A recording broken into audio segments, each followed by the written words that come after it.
Yo, what it is, YouTube? It's your boy Nitsa coming back with another bullseye of a video here today on the channel. I wanted to talk about something that's very, I feel like is very helpful, especially in rap music nowadays, which is vocal doubling. Let's understand a little bit of the history of vocal doubling and why I feel like, you know, just the way that people are listening to music right now, vocal doubling is essential to get in a really good type of hip hop sound. So the very first thing that I want to do today is I'm just going to go ahead and play this music that we got right here. We're not going to waste no time. If you do have any more ideas for videos, drop it down below. We'll get to it, but let's play the music right now. Let's not waste no time. Let's get into it. Come on.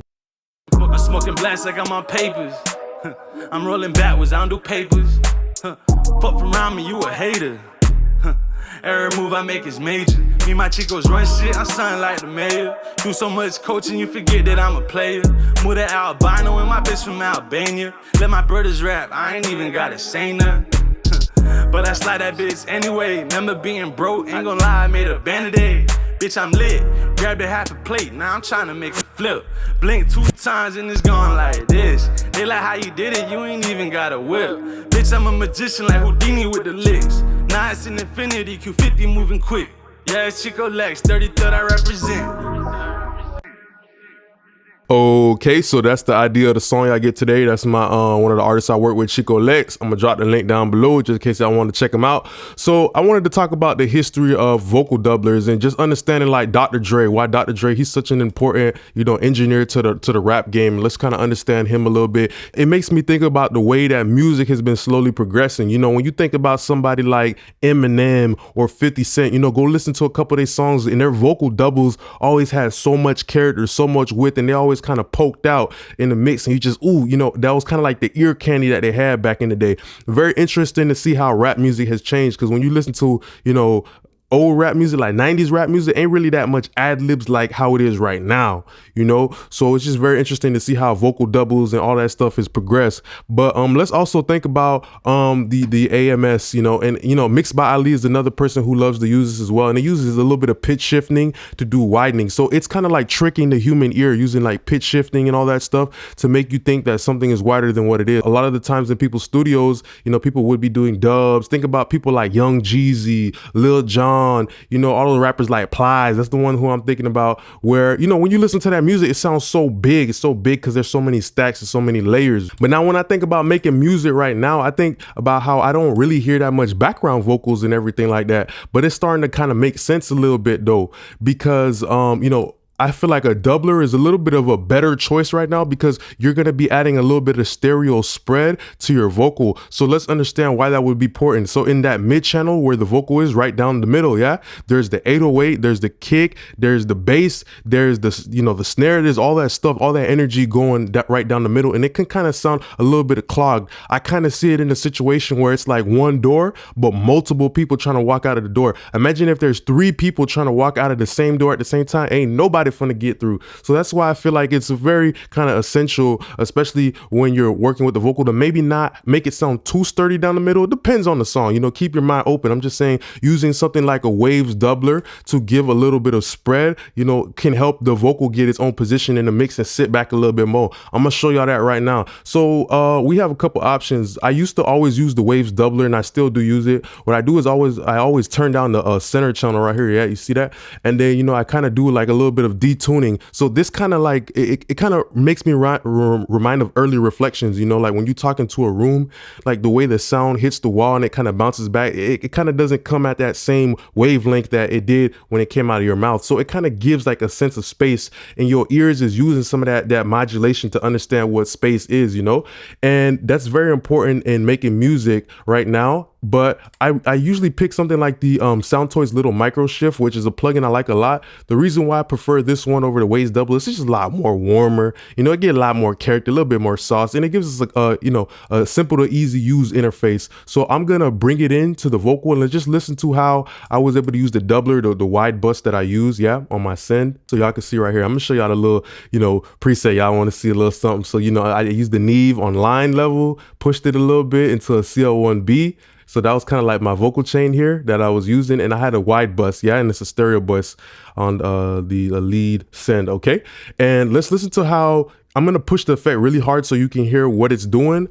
But then after that, I'm gonna pull it back a little bit and pay attention to how it kind of gives this depth and a little bit of openness to the vocal. It's kind of like if you was eating a bagel or like some toast, like you don't just take the jelly and plop and just eat it like that. Nah, you gotta take it, you gotta spread it around evenly so that now, you know, the experience is gonna be a lot better for you to consume it. So I see it the same way like this when I'm engineering. If I can spread the vocal around a little bit, it's gonna make it easier for the listener to digest the vocal and understand, okay, this is where it's at, this is how it's flowing in the music. So let's listen to it. I'm smoking blast like I'm on papers.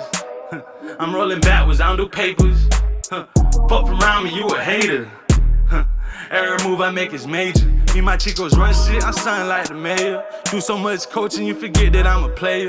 Move to albino and my bitch from Albania. Let my brothers rap, I ain't even gotta say nothing. But I slide that bitch anyway. Remember being broke, ain't gon' lie, I made a Band-Aid. Bitch, I'm lit, grabbed a half a plate, now I'm tryna make a flip. Blink 2 times and it's gone like this. They like how you did it, you ain't even got a whip. Bitch, I'm a magician like Houdini with the licks. Now it's an infinity, Q50 moving quick. Yeah, it's Chico Lex, 33rd I represent. I'm gonna play it one more time so y'all can hear it. Let's keep going. I'm smoking blast like I'm on papers. I'm rolling backwards, I don't do papers. Fuck around me, you a hater. Every move I make is major. Me, my chicos run shit, I'm sounding like the mayor. Do so much coaching, you forget that I'm a player.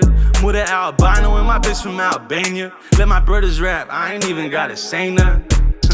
But I slide that bitch anyway. Remember being broke, ain't gon' lie, I made a Band-Aid. Bitch, I'm lit, grabbed a half a plate, now I'm tryna make a flip. Blink 2 times and it's gone like this. They like how you did it, you ain't even got a whip. Bitch, I'm a So in my personal opinion, you guys can try this technique out as well, but it just kind of helps the vocal sit a little bit inside better into the beat. So like I always try to say, you know, making a vocal sit inside of a track, that's not something that you just do with, oh yeah, I took that Soothe plugin and I side chained it to the 2-track beat. Nah. There's, you know, making a vocal fit inside of a beat is a whole mindset. You got to do it kind of like somebody who's doing pottery. You know, you got to make little moves. Somebody who does pottery, they just don't grab a piece of clay and just like that's a pot right there. No, it doesn't work like that. They got to slowly shape that bit, shape it, keep shaping it into the music. And that's what I'm doing as an engineer. I'm using multiple moves. Next thing, okay, let's look at how I process the background vocals as well. You know, nothing crazy. We got to always understand that with the EQ, that's kind of like the distance. So I just use the basic high pass and a low pass, but I didn't do it in a way where it's like the background vocals sounded dirty or anything like that. A real life technique that we use in the studio, I always tell people to do when they're doing their background vocals, I tell them to back up from the microphone a little bit more. Back up from the microphone. And because when they back up from the microphone, it's literally going to sound farther away. So the recording is going to actually fit into the music a little bit better. So that's another great way of adding a little bit of width and depth, is literally backing up from the microphone a little bit when you do your background vocals, you know? And of course, you know, this filter right here and this one right here, this is the distance. It's not about, oh, I'm gonna make it more muddy or more clean. It's never about that. I'm going based off my human body, which is telling me if I hear less low end, that's farther away. So that's what I do when I do some of that EQ move, okay? And let's pay attention to the panning. I kind of panned it on the inside. And of course I use different auto tunes as well. You know, that kind of helps also create the depth as well. Auto tune reminds me a little bit of like kind of like a modulation type of thingy, you know, how it handles the frequencies. I like to sometimes even blend in like a chorus effect or a flanger with, you know, on another aux into the auto tune, and it kind of makes the auto tune sound a little bit more smoother. Try that technique out. Okay, so then after that, you know, of course I've got the delays, pan, hard left and right, and that's helping create a little bit of more width as well. You know, sometimes you don't want to just have the buses right down the middle, and Pro Tools is amazing because it lets you pick the kind of like the stereo imaging of the sends. Okay, and then after that, let's go over another technique that I like to use to add a little bit more width. I also did this trick in my Fairchild video, but I didn't really talk about it. So if you guys want to check it out, go check out my Fairchild video. But what I like to do is I like to take the Fairchild and I like to put it on lat vert mode and make the mid channel a little bit quieter. So it's kind of like your human ear. You got to kind of trick the ear, you know, to make you know, things seem wider than what they really are. Like that mid channel is a point of reference for the ear. And then what I do is I make the mid channel a little bit bit quieter, so it just makes the whole stereo track sound a little bit wider. I didn't do it on this song right here, but if you check out my Fairchild video, you will definitely see I did that trick. So yeah, that's a great thing that the Fairchild has done for kind of like a mid-side processing. And then I'll show you guys the last thing that I used here on the master bus. Nothing crazy, you know, a little API 2500, a little saturation knob. I am gonna do the video with the mastering preset soon. It's you know, a video on how to master and everything like that. I'm put out a pack for y'all that's gonna be easy for y'all to use.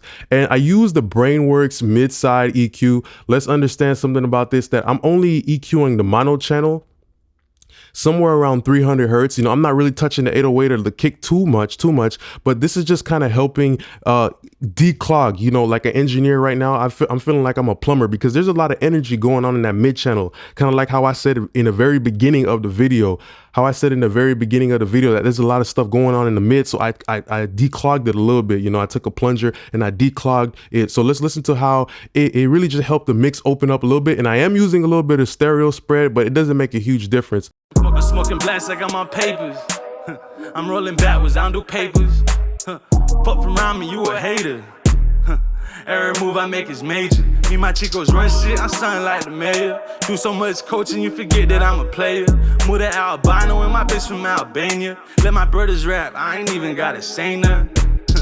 But I slide that bitch anyway. Remember being broke, ain't gon' lie, I made a Band-Aid. Bitch, I'm lit, grabbed a half a plate, now I'm trying to make a flip. Blink 2 times and it's gone like this. They like how you did it, you ain't even got a whip. Bitch, I'm a magician like Houdini with the licks. Now it's an infinity, Q50 moving quick. Yeah, it's Chico Lex, 33rd I represent. Just that little cut in the mid channel, which is a very harmless, you know, 1 dB cut, really just helped lift open the whole mix, because the way the reverb, the 808, all of that low end type of, you know, sustaining energy is starting to build up, and it's starting to just make the mix sound a little bit less dense. I wouldn't even necessarily say muddy, but just it makes it sound a little bit less dense in the mid channel. That's what you want from the mid channel. You want it to actually be strong. Okay, so that's pretty much all that I have for my video here today. I just want to say thanks a lot for being a great part of my YouTube family. If you guys have any suggestions, if you like this video, if you learned something, go ahead and drop a like or a comment. Any questions, drop it down below. Just want to say thanks a lot for being a great part of my YouTube channel. Don't forget to like, comment, and subscribe. Peace now.